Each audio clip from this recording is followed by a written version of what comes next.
¿Qué tal? Buen día. Estamos súper contentos que nos acompañes el día de hoy. Si es tu primera vez, estamos todavía más contentos a nuestra transmisión en línea de Betel Norte. Hoy no es un mensaje que tiene que ver o que sea parte de una serie. Es un mensaje a la carta, les llamamos así cuando son mensajes que contienen un solo punto, una sola enseñanza. Así que pues hoy espero que disfrutes de este mensaje.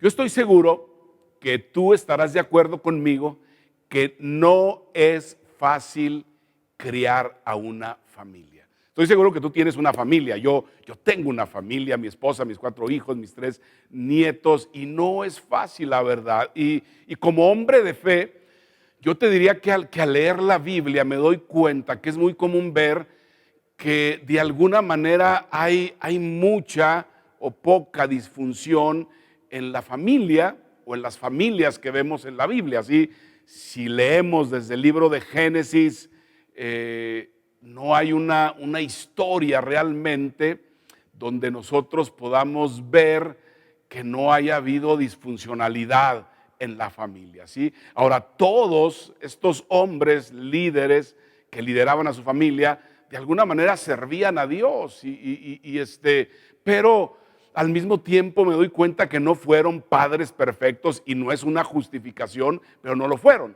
Y yo estoy seguro que tú quieres una buena familia. Yo quiero tener una buena familia, saludable, funcional, aunque realmente no hay familias en un 100% funcionales, porque de una u otra manera pues todos batallamos con una u otra cosa, ¿sí? Pero todos queremos una familia en términos generales saludable, y cuando le estamos educando, criando, hay voces externas donde nos dicen, porque todo mundo sabe cómo tú y yo debemos educar a nuestros hijos, no cómo ellos deben educar a sus hijos, pero sí cómo cómo debemos tú y yo educar a nuestros hijos. Así que lo que quiero decirte es que me he dado cuenta en estos años de ser padre que una de las cosas más importantes es que tú y yo como padres vivamos una vida consistente, ¿sí? Ahora, cuando digo esto, tú realmente no sabes cómo soy yo en el ambiente de mi familia. No me conoces totalmente, no vives dentro de mi casa las 24 horas. Yo puedo darte un show aquí o en algún lugar que me veas, etcétera, pero lo que sí te puedo decir es que mi familia sí lo sabe. Mi familia realmente sabe cómo soy yo, vive conmigo las 24 horas del día. Y lo que te quiero decir, que ellos saben, es que no he sido un padre perfecto, pero sí he sido un padre consistente. Eso sí lo he sido, y mi familia lo sabe perfectamente. Así que el día de hoy quiero hablarte acerca de cómo lidiar con hijos, cómo lidiar en la familia con hijos que no están en la fe, ¿sí? Y para esto yo quiero que tú y yo vayamos a una historia, te la recuerdo, que está en el segundo libro de Samuel. Y en este libro vemos la historia de un hijo que se rebela contra su padre. La razón por la cual se rebela son por diferentes razones, y pueden ser válidas esas razones, pero de alguna manera estoy hablando de Absalón, que se rebela en cierto momento con su padre David. Y entonces, en determinado momento, Absalón quiere ser el rey de Israel, pero lo quiere ser a su manera, no a la manera de Dios. Está enojado con su padre, se ha rebelado contra él, y entonces va y busca un consejo. Eso fue bueno de parte de él, pero va y busca un consejo con un viejo amigo de David, su padre, conocido de David, Aitofel, y así se llamaba este hombre, muy sabio, un hombre que prácticamente en ese tiempo lo que decía este hombre, el consejo era como si fuera la palabra de Dios, y la dirección que Dios le estaba dando al pueblo, al rey en ese tiempo. Así que este hombre, al darle el consejo a Absalón, le da la espalda a David. Y le da la espalda a David, vas a saber por qué, porque ve el consejo que le da este hombre a Absalón. Dice, después Absalón se volvió a Aitofel y le preguntó, ¿qué debo hacer ahora? ve y acuéstate con las concubinas de tu padre, contestó Ahitofel, porque él las dejó aquí para que cuidaran el palacio. Entonces todo Israel sabrá que has insultado a tu padre más allá de toda esperanza de reconciliación, y el pueblo te dará su apoyo. Entonces levantaron una carpa en la azotea del palacio para que todos pudieran verla, y Absalón entró y tuvo sexo con las concubinas de su padre. Ahora tú dices, ¿esto está en la Biblia, Alfonso? Sí, eso está en la Biblia. Y mira, el lugar donde Absalón escogió para tener sexo con las concubinas de su padre fue el mismo lugar donde su padre David concibió el abuso de Betsabé, o donde se consumó esa relación con Betsabé, ¿sí? donde se dio, donde se inició, ¿no? Ahora, lo que vemos aquí es de alguna manera la traición de un amigo a David. Este amigo traicionó a David, y eso, no me dejarás mentir, se siente muy feo cuando un amigo te traiciona, ¿verdad? Incluso creo que aquí esta relación que tenía David con Ahitofel va más allá de la amistad. Hay una conexión familiar, y tú lo vas a saber más adelante, ¿sí? Y entonces la pregunta es, ¿qué causa que un amigo se vuelva tu enemigo en determinado momento? Algo muy grave tuvo que haber sucedido para que se vuelva tu enemigo, para que pasen los meses, los años y se vuelva tu enemigo. También es cierto que hay padres, quizá que me están escuchando el día de hoy, que en este momento estás en conflicto con tu hijo se ha rebelado contra ti por razones justas, por razones no justas, como sea, se ha rebelado contra ti, o estás teniendo problemas en tu matrimonio, y esos conflictos en tu matrimonio terminan afectando a tus hijos porque escuchan esos pleitos, porque se enteran de los problemas, porque les afecta lo que tú y tu pareja están hablando en esos momentos de pleitos, ¿sí? Así que la pregunta que tenemos hoy es, ¿qué hacer? ¿Qué hacer cuando hay conflicto en la familia? Cuando un hijo tuyo se ha rebelado, ¿verdad? Número uno, lo primero que tenemos que hacer es reconoce el dolor. Es importante que no ignores lo que está sucediendo. Hay dolor porque hay una herida, hay una ofensa. El dolor no se va porque lo ignoras. Es decir, cuando alguien empuja el botón y entonces sale el dolor, sale esa pus, sale esa herida que alguien te hizo, alguien de la familia, tu papá, tu mamá, no se puede suprimir el dolor, va a salir, reconócelo. Reconoce si alguien te ha herido, reconoce si papá, mamá te ha herido, sí. Ese es el comienzo para poder ser libres. Admite que realmente ha pasado. Y es más, cuando tú eres el que causa ese dolor, admite, hey, ¿sabes qué? Me pasé la verdad, te herí. Así que, número uno es ese, reconoce el dolor. Número dos, piensa y define la ofensa. ¿Qué fue lo que me ofendió? ¿Sí? Anótalo, escríbelo. Define exactamente por qué te sientes ofendido o ofendida. Sé honesto. Recuerda lo que sentiste realmente con esas palabras que te dijeron, ¿sí? Y entonces con eso pasamos al número 3. Y el número 3 es imagina cómo es estar del otro lado. Es decir, solo vemos nuestro lado, sí, nos hirieron, nos ofendieron y vemos lo que nos hicieron a nosotros y decimos, no, es que él debe entender, es que él me hizo algo, él me hirió. Y entonces queremos que la persona haga lo que yo le diga, debe hacer lo que yo le diga de aquí en adelante, pero quizá tú ofendiste. Y entonces cuando tú ofendes, lo que tú quieres es que la persona te perdone, que todo regrese a como era anteriormente, ¿sí? Y entonces es exactamente igual. Así también tú. Entonces, rápidamente tú perdona. No es que si a ti te dijo, no, hasta que te arrodilles, y si no te arrodillas, entonces no te voy a perdonar. No hagas lo mismo, ¿sí? Tú no quisieras eso para ti.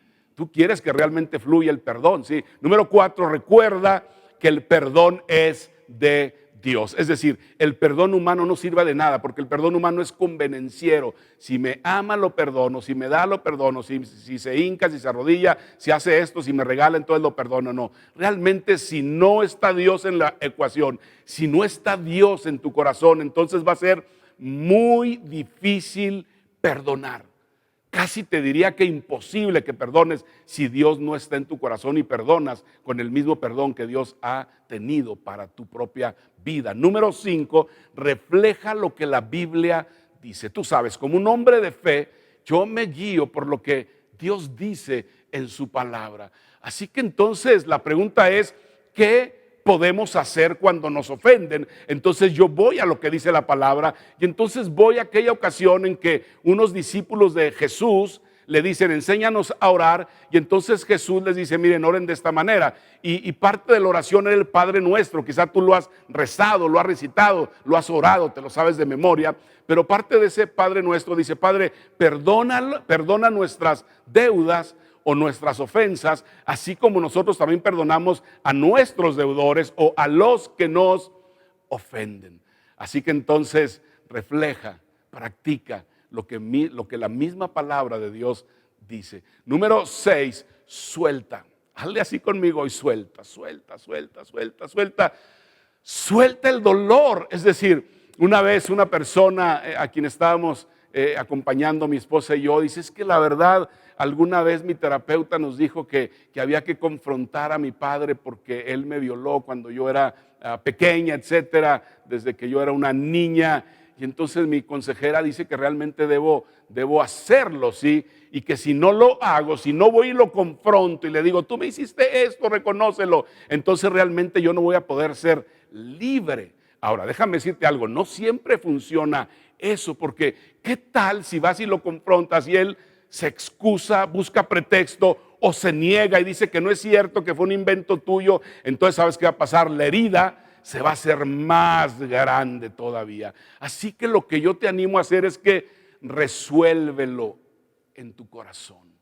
Suelta el dolor, suéltalo. Hazle otra vez así, suelta el dolor, lo suelto. Resuélvelo dentro de tu corazón, ¿sí? Decide, como dijimos la semana pasada, es decir, cuando una de las opciones que hay cuando alguien te ofende es o exigir la deuda, el pago, o entonces lo otro es soltar la deuda. Así que escoge la segunda, y la segunda es, yo decido cancelar la ofensa que esta persona me hizo. Y con eso pasamos al número 7, continúa perdonando, porque ¿sabes qué? Es una rutina, es un hábito, es una actitud constante, es una práctica, es un proceso, no es una sola vez. Cada vez que el sentimiento llega vas a recordar la cruz, y en la cruz Dios, a través del sacrificio de Jesús, nos perdonó a ti y a mí, y de esa manera tú y yo podemos perdonar también para tener libertad en nuestra vida. Número 8,